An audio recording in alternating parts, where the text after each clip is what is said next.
सालों पहले एक नगर का राजा अपने राज्य में रात को अपना रूप बदलकर घूमता था। वो रूप बदलने के बाद लोगों से मिलकर अपने यानी राजा के बारे में जानने की कोशिश करता और उसकी समस्याओं को समझता था। एक रात जब वह नगर में घूम कर आया तो अचानक जोर से बारिश होने लगी। उसने देर किए बिना एक गरीब के घर का दरवाजा खटखटाया। राजा के दरवाजा खटखटाने के बाद घर से एक व्यक्ति निकला। वह एक गरीब किसान था जो अपनी पत्नी और बच्चों के साथ रहता था। बारिश तेज थी तो किसान ने राजा को अंदर आने के लिए कहा। राजा ने घर में जाने के बाद पूछा, क्या आप मुझे कुछ खिला सकते हैं? मुझे बहुत तेज भूख लगी है। वो गरीब किसान और उसका परिवार 3 दिनों से भूखा था और उसके घर में एक भी दाना अन्न नहीं था। किसान के मन में हुआ कि भले ही हम भूखे हैं, लेकिन अपने अतिथि को यूं भूखा नहीं रख सकते। अब किसान ये सोच सोचकर बेचैन हो गया कि अपने अतिथि का पेट कैसे भरा जाए।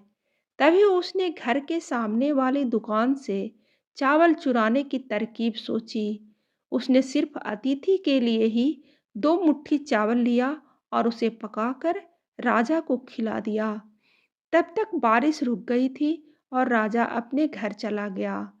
दूसरे दिन दुकान का मालिक अनाज चोरी की शिकायत लेकर राजा के पास पहुंचा। राजा ने दुकान के मालिक और उस गरीब किसान को अपनी सभा में प्रस्तुत होने का आदेश दिया। सबसे पहले सभा में पहुंचे किसान ने राजा के सामने जाकर अपनी चोरी का इल्जाम कबूल कर लिया और बीती हुई रात की पूरी बात राजा को बता दी।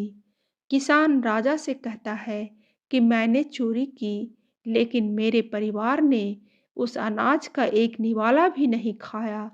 गरीब किसान की बातें सुनकर राजा बहुत दुखी हुआ और उसने किसान को बताया कि अतिथि के रूप में मैं स्वयं तुम्हारे घर आया था। इसके बाद राजा ने सभा में पहुंचे दुकानदार से पूछा कि क्या आपने अपने पड़ोसी को चोरी करते हुए देखा था?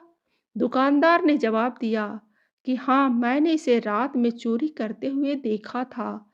दुकानदार की बात सुनने के बाद राजा कहता है कि इस चोरी के लिए मैं पहले जिम्मेदार हूँ और फिर दूसरा तुम हो, क्योंकि तुमने अपने पड़ोसी को अनाज की चोरी करते हुए देखा, मगर कभी उसके भूखे परिवार को नहीं देखा।